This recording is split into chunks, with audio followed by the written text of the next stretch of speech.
Tão bom a gente ouvir músicas tão tranquilas, tão boas, que falam da intimidade com Deus. E essa intimidade que a gente tem com Deus, ela vem através da nossa conversão, através da nossa intimidade com Ele.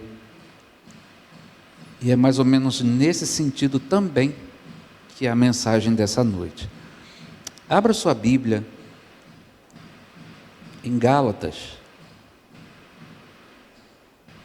capítulo 4.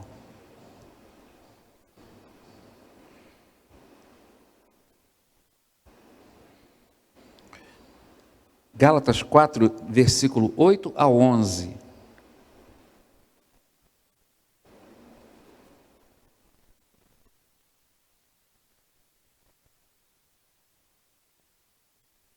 Vamos lá. Antes, quando vocês não conheciam a Deus, eram escravos daquele que, por natureza, não são deuses. Mas agora, conhecendo a Deus, ou melhor, sendo por Ele conhecidos, como é que estão voltando àqueles mesmos princípios elementares, fracos e sem poder? Querem ser escravizados por eles outra vez? Vocês estão observando dias especiais, meses, ocasiões específicas e anos. Temo que os meus esforços por vocês tenham sido inúteis. Até aí. Vamos orar mais uma vez. Nós te agradecemos, Senhor, por essa mensagem que o Senhor já vai trazer ao nosso coração, ao coração da tua igreja. E obrigado, Senhor, por todos aqueles que estão aqui presentes, os que estão também em casa, onde quer que estejam, que a tua mensagem possa atingir a cada um deles. Em nome de Jesus, nosso Senhor e Salvador. Amém. Quando a gente pega o cânon, os livros do Novo Testamento, do Antigo Testamento, a gente percebe que há Mateus, Marcos, Lucas e João. É interessante que os escritos, eles não foram escritos nessa cronologia. Não foram escritos dessa forma. O livro de Mateus está em primeiro na Bíblia, mas ele não foi o primeiro a ser escrito. E nesse ambiente da formação do cânon, Gálatas foi o primeiro. Aí a gente teve até algum momento eu não lembro, foi ano passado, que nós fizemos aqui na igreja uma espécie de perguntas e respostas, e uma delas era essa: qual foi o primeiro livro escrito do Novo Testamento?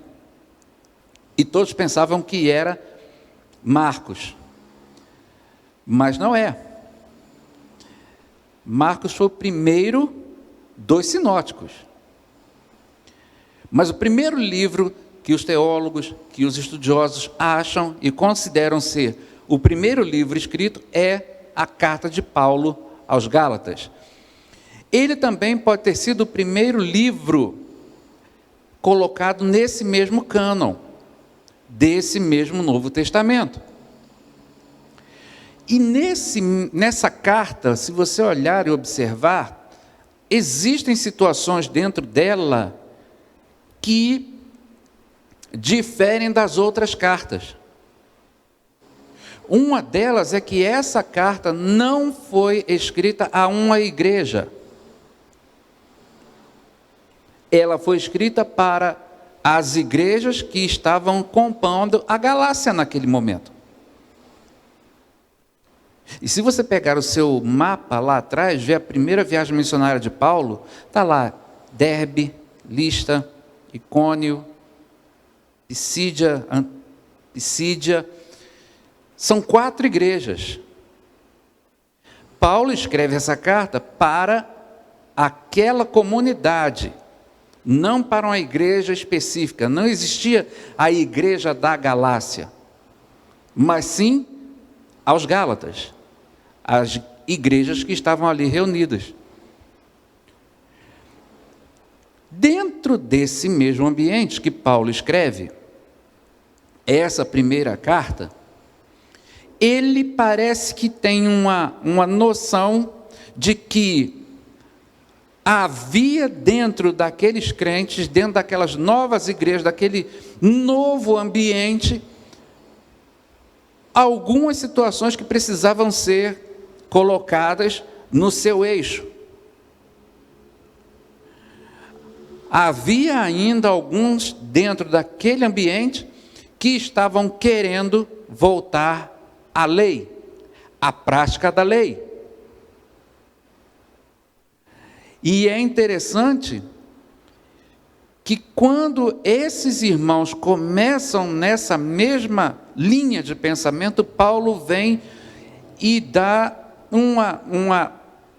uma ideia, uma noção de quem eles são e de quem eles eram. Dentro desse ambiente, o tema dessa noite da mensagem é livres de verdade, ou verdadeiramente livres. O texto ele vem dizendo o seguinte: antes, quando vocês não conheciam a Deus, eram escravos daquele que, por natureza, não são deuses. Mas agora, conhecendo a Deus, ou melhor, sendo por Ele conhecidos. Em primeiro lugar, quando a gente é livre de verdade, quando a gente tem essa certeza, quando você tem essa certeza de ser livre de verdade, temos a certeza, você também tem a certeza de que você é conhecido por Deus. Não é apenas conhecer Deus, mas Deus te conhece. Por quê? Porque a partir do momento em que você se torna livre de verdade, quando você sai daquelas situações que te prendiam, quando você se torna livre, não escravo, seja da lei ou não, você se torna agora uma pessoa diferente, conhecido de Deus, porque a partir de agora você é filho por adoção, e por esse motivo Deus te conhece. Ele começa a te conhecer porque você começa a adorá-lo definitivamente de uma forma correta. Você não vai adorá-lo através de uma outra entidade, de uma outra imagem. Você não precisa mais ter a quem recorrer. Você, a partir de agora, tem um livre acesso a Deus. Você não precisa mais. Ora, você está livre de qualquer tipo de outro ser para que você chegue a Ele. É interessante que há uma música, e essa música ela é cantada, e diz o seguinte: a Bíblia nos coloca Jesus pisando na cabeça da serpente. Mas essa música diz o seguinte: Maria vai à frente e pisa na cabeça da serpente. Quer dizer,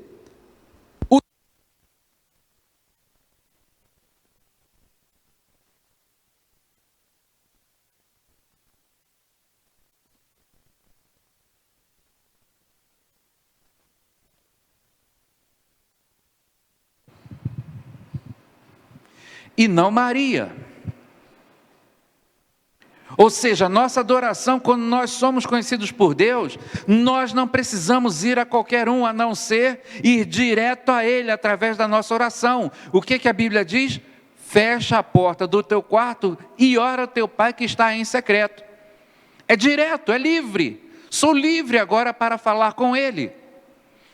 O texto ainda vem dizendo que nós precisamos ser livres, porque Ele nos conhece, através da nossa comunhão, através do nosso próprio testemunho.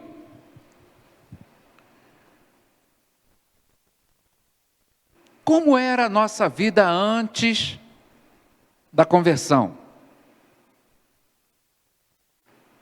Você lembra? Talvez não, porque muitos já não tiveram oportunidade de serem, de serem convertidos através de uma experiência impactante, religiosa, de conversão. Mas talvez tenham crescido dentro da igreja e a partir disso se converteram ao Senhor. Mas aqueles que não, quando conhecem a Deus, quando conhecem e são realmente livres dele, o testemunho muda. Porque a fala muda, o linguajar é diferente, a forma de pensamento é diferente, a forma de vestir é diferente, o testemunho dessa pessoa começa a ser diferente. Ela não precisa mais ser aquela pessoa que está em todo o tempo fazendo tudo para que todos a vejam fazer. Não. É o próprio testemunho dela. E quão difícil tem sido esses dias vermos esse testemunho sendo colocado como aquele que conhece a Deus e Deus o conhece através do seu testemunho. Como tem sido difícil. Mas o texto ainda diz o seguinte: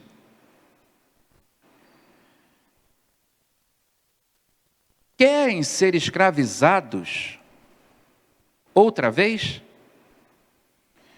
Como é que vocês estão voltando àqueles mesmos princípios elementares, fracos e sem poder? Livres de verdade. Em segundo lugar, quando não temos mais prazer em sermos escravos. Como que eu posso ter prazer em voltar àquilo que eu praticava antes? Se eu tenho prazer em praticar aquilo que eu praticava antes, é porque eu não sou livre de verdade. Não há condição, a Bíblia é muito clara, não há condição de haver comunhão entre as trevas e a luz, não há essa condição. E Paulo está agora dizendo: como vocês que foram um dia livres, como que vocês que estão hoje aqui nesse lugar, como que vocês querem voltar às mesmas práticas que antes vocês faziam? Será que vocês não compreendem onde vocês estão? Será que vocês não entendem que aquelas práticas agora se tornaram passado?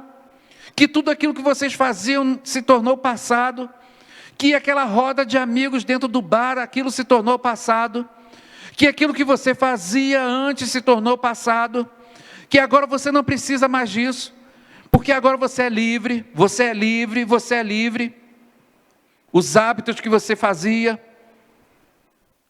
tudo isso agora é passado. E como que você quer voltar a isso de novo?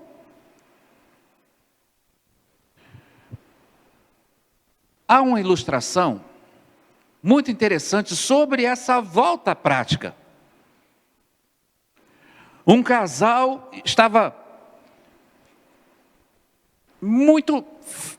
farto de ver aqueles móveis dentro de casa. E eles chegaram à conclusão: vamos pegar tudo e mudar toda a mobília da casa.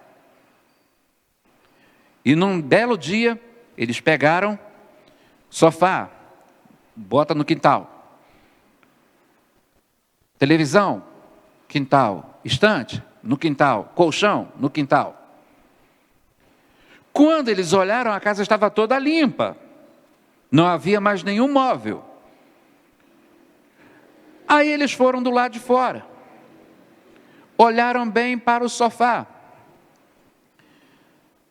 Olha, esse sofá, ele tem um rasgadinho aqui, mas se a gente limpar, colocar uma capa nele, ele ainda serve. Não vamos jogar fora, não. Colocaram para dentro. Olha, essa televisão, se a gente der uma arrumada nela, a gente está sem dinheiro e para comprar outra, não dá agora, vamos fazer o seguinte, vamos colocar a televisão para dentro. Esse colchão, ele ainda serve para pelo menos uns 6 meses, ainda dá. Vamos jogar fora não. Ao final, toda aquela mobília que estava do lado de fora tinha retornado para dentro. O que eu quero dizer com isso? Quando você é livre de verdade, Paulo está dizendo isso. Vocês retiraram tudo aquilo de dentro do coração de vocês. Não existe mais espaço. Você tirou, você jogou fora os hábitos, você jogou fora tudo aquilo que não prestava, você foi começando a jogar fora, pensamentos, situações, você foi jogando tudo fora. Como que agora você vai pegar? Não, essa mágoa que eu tenho, eu ainda guardo, então eu vou voltar com ela para o meu coração. Não, aquele pensamento foi só naquele momento, mas eu gosto dele, eu vou colocá-lo de novo dentro do meu coração. Não, aquilo que eu fazia não custa nada, é beber socialmente, então eu vou colocar isso de novo. E daqui a pouco o seu coração está cheio novamente. Paulo está dizendo, vocês são livres. Como que vocês querem voltar àquilo que vocês deixaram para trás? Como que vocês podem voltar às mesmas práticas? E ele ainda diz mais, como que vocês vão começar de novo a adorar deuses que por sorte não são? Como que vocês podem caminhar desse jeito mais uma vez? Não tem condição. Livres de verdade, ele vem dizendo.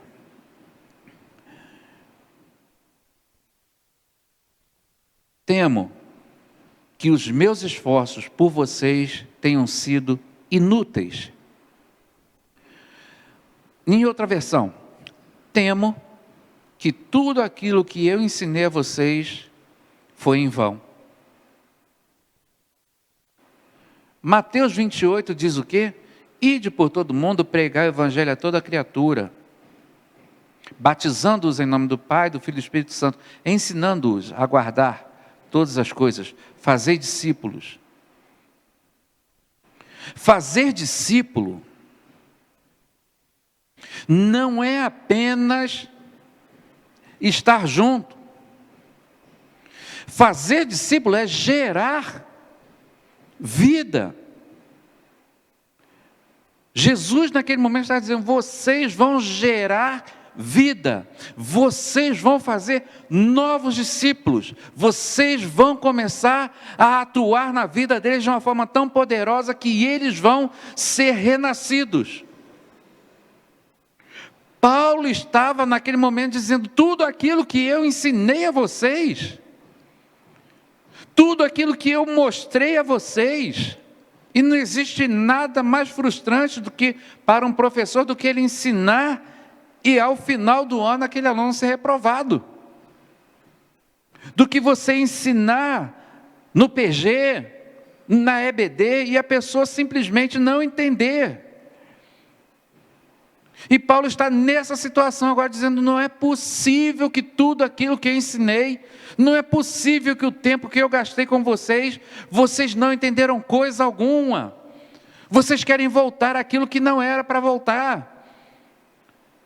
E ele está dizendo, eu agora estou com medo de que tudo aquilo que eu ensinei foi em vão. Quando se é livre de verdade, não há dúvida. Quando se é livre de verdade, não há o olhar para trás. Quando se é livre de verdade, agora eu prossigo para o alvo que é Cristo. Quando eu tenho essa consciência, eu não vou ficar buscando prazer naquilo que era coisa do passado. Não há mais espaço para isso. E quantas vezes você vem, você que eu digo, a igreja em geral, ela passa 1 ano, 2, 10, 30 anos e não entende isso, que é uma nova criação, que as coisas velhas já passaram, que as práticas antigas já terminaram, já cessaram, que agora você precisa procurar algo novo, aquilo que Jesus te dá todos os dias, experiências novas com Ele todos os dias. Mas parece que muitos não entendem isso. E sabe qual é o resultado?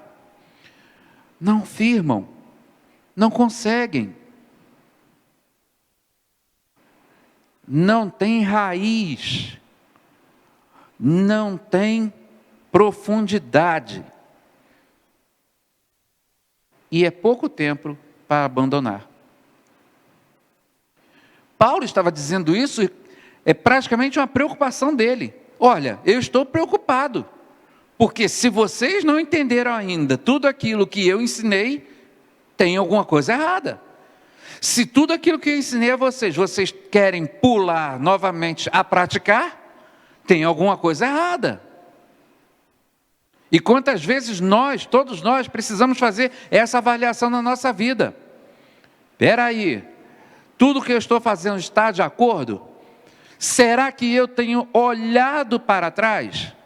Será que eu tenho consciência hoje daquilo que eu sou? É um grande perigo olhar para trás. É um grande perigo começar a pensar que eu posso estar na igreja, cultuando, e ao mesmo tempo fora dela.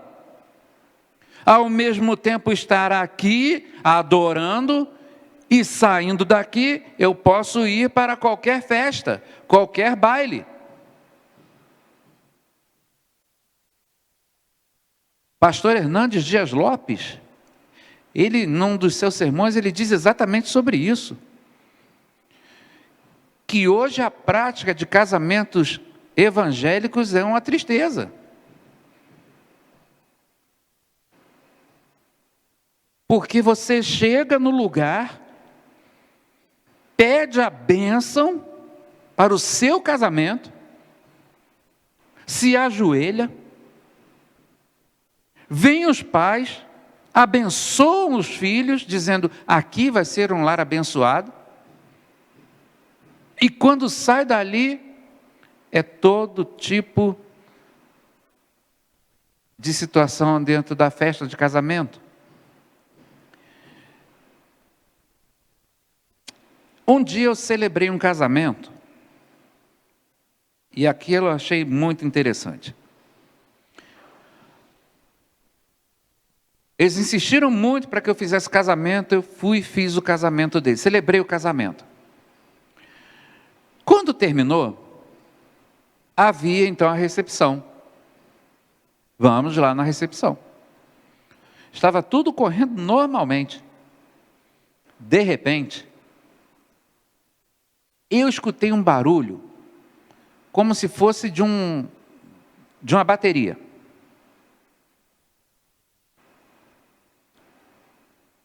Acreditem, irmãos, era um grupo de escola de samba descendo o lugar, cantando músicas de samba em toda altura, com passista, com tudo que vocês imaginarem. Não tinha dado 3 horas que estávamos dentro da igreja. E dali para frente aconteceu aquilo. Sabe o resultado? 1 mês depois, Carlos, estavam me procurando porque o rapaz tinha adulterado.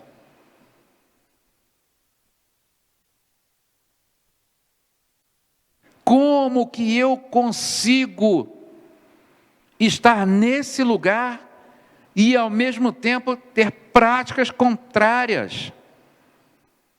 Como que eu sou ensinado na doutrina, na sã doutrina, e ao mesmo tempo pratico aquilo que não é? E há um grande perigo. Conta uma ilustração que um garoto estava com um pitbull preso a uma coleira, uma corrente, numa árvore. Todo dia o garoto chegava lá perto daquele pitbull e dizia, você não me pega, você não me pega. E quando aquele cachorro enfurecido vinha correndo, ele pulava. E ele sabia o raio de ação daquele cachorro. E ele ia de novo. Você não me pega, você não me pega. E o cachorro vinha, ele pulava fora. E muitas vezes ele chegava bem próximo ao animal. Mas o animal não podia fazer nada, ainda estava no raio de ação que não dava ao garoto uma margem para ser atacado. Um belo dia, esse menino chegou e entrou no raio de ação desse animal. E ele disse: você não me pega, você não me pega. Quando ele virou para correr, havia um galho no chão. E ele tropeçou no galho e caiu exatamente no raio de ação daquele animal. O resultado os irmãos já sabem, ou imaginam o que aconteceu. Quantas vezes a igreja brinca assim? Chega para Satanás e diz: você não me pega, você não me pega. E quando ele vem com toda a fúria, você pula para o raio de ação da igreja e ora e pede perdão. E você não está no raio de ação dele. E vai de novo, e vai para o baile, e diz: você não me pega, você não me pega. E quando ele vem com fúria total, eu pulo e corro para a igreja. Quantos fizeram isso? Você não me pega, você não me pega. Mas um dia tropeçaram.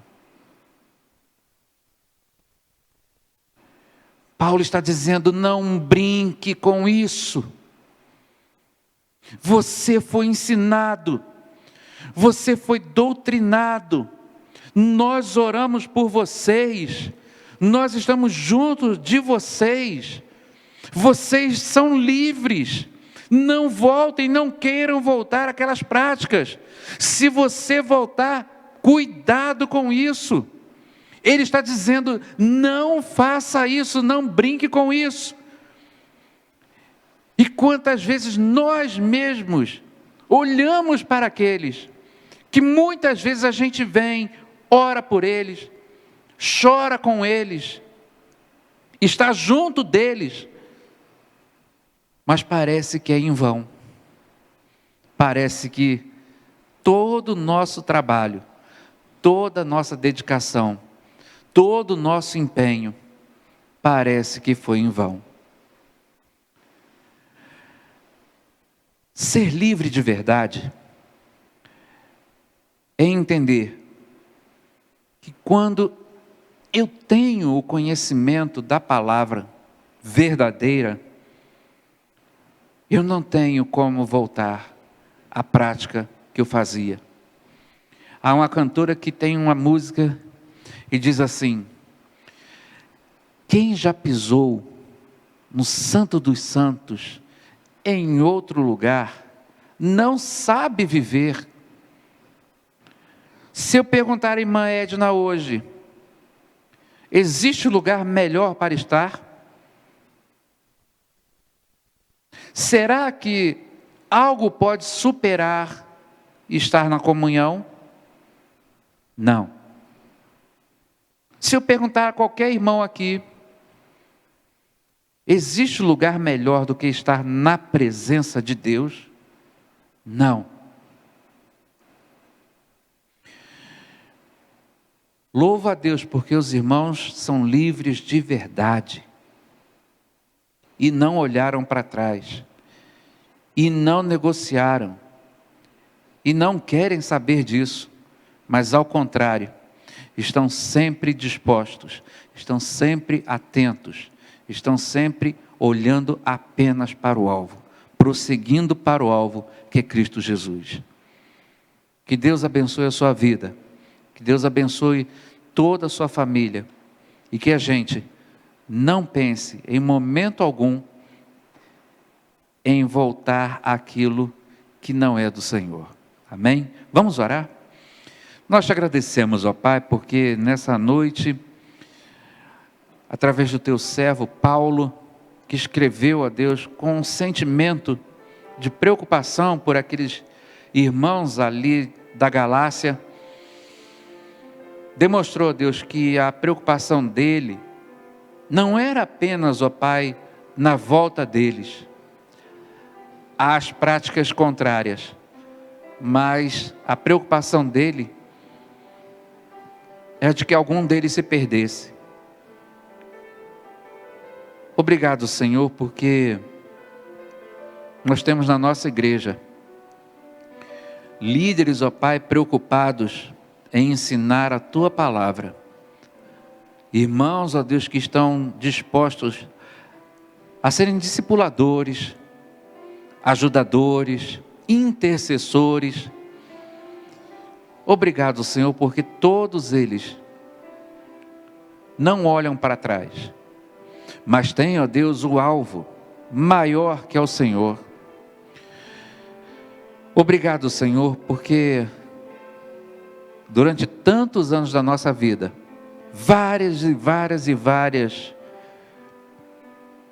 opções, tentações vieram sobre a nossa vida, para que a gente largasse tudo e voltasse às práticas passadas. Mas nós te louvamos, ó Deus, porque mesmo diante da luta, que é dura, que é real, que é diária, nós nos mantemos firmes no Senhor, nós nos mantemos firmes na Tua palavra. E, ó Deus, obrigado, que o Senhor sempre está conosco, e porque somos conhecidos do Senhor. Em nome do Teu Filho Jesus, obrigado. Amém.